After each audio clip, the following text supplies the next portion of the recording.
Hello दोस्तों, स्वागत है आप सभी का हमारे इस चैनल में। दोस्तों, आज मैं आपके साथ एक कहानी शेयर करना चाहूँगा।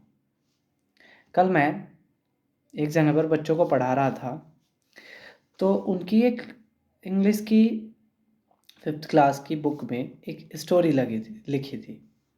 वो स्टोरी मुझे बहुत अच्छी लगी और मैं वो कहानी आप लोगों के साथ भी शेयर करना चाहता हूँ। उस कहानी में था कि एक राजा होता है और वो किसी एक दूसरे राजा के पास मिलने जाता है।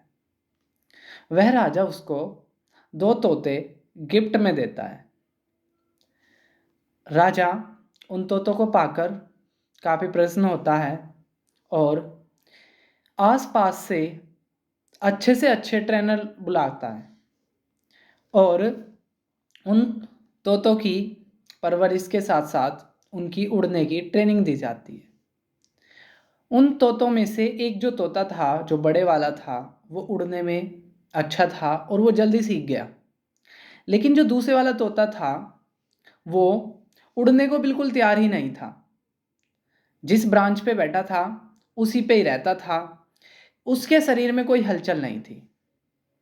राजा ने दूसरे ट्रेनर को बुलाया, उसके बाद दूसरे ट्रेनर को बुलाया, एक्सपर्ट से भी एक्सपर्ट ट्रेनर को बुलाया, लेकिन कोई भी ट्रेनर उस तोते को उड़ा पाने में सक्षम नहीं रहा। राजा थक हार कर बैठ गया। तभी यह सूचना उसी साम्राज्य के एक आम किसान को मिली और किसान राजा के दरबार में उपस्थित हुआ। उसने राजा को कहा कि आपकी इस समस्या का निवारण मैं कर सकता हूँ। राजा को ये बात सुनकर हंसी आई। राजा ने कहा, जिस काम को इतने से बड़े एक्सपर्ट भी नहीं कर पाए, उसको तुम एक आम से किसान कैसे कर लोगे। इस पर उस व्यक्ति ने कहा कि ये आप मुझ पर छोड़ दें।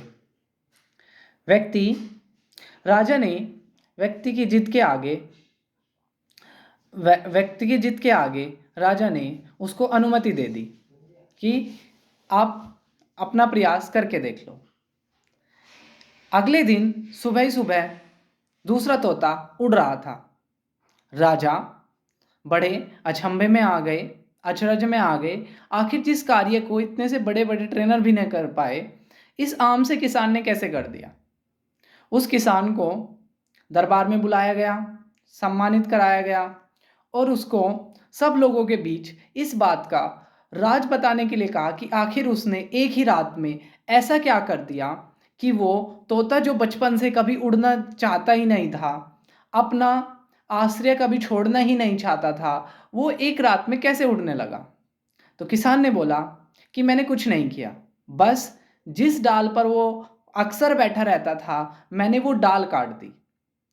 और जब उस तोते को दिख गया कि उसके पास अब कोई आश्रय नहीं है, तो उस तोते को अंततः उसने उड़ना शुरू कर दिया। यानी कि इस कहानी का मोरल ये था कि जब तक हम अपने कंफर्ट जोन से बाहर नहीं आते, अपनी सुख सुविधाओं को छोड़कर मेहनत नहीं करते, तब तक हमें अपने अंदर की जो हमारी स्किल्स हैं, वो तब तक उभर कर नहीं आती है। या जब तक हम अपने कंफर्ट जोन में होते हैं, तो हम अपना बेस्ट नहीं दे पाते। इसलिए एक व्यक्ति अपना बेस्ट तभी दे पाता है, उसकी स्किल्स तभी पारंगत होती है, जब वो अपने कंफर्ट जोन से बाहर आकर संघर्ष करता है। यही इस कहानी का मोरल था। आप लोगों को ये कहानी कैसी लगी, कमेंट बॉक्स में ज़रूर बताना। फिर मिलेंगे एक नई वीडियो में। तब तक के लिए जय हिंद, जय भारत।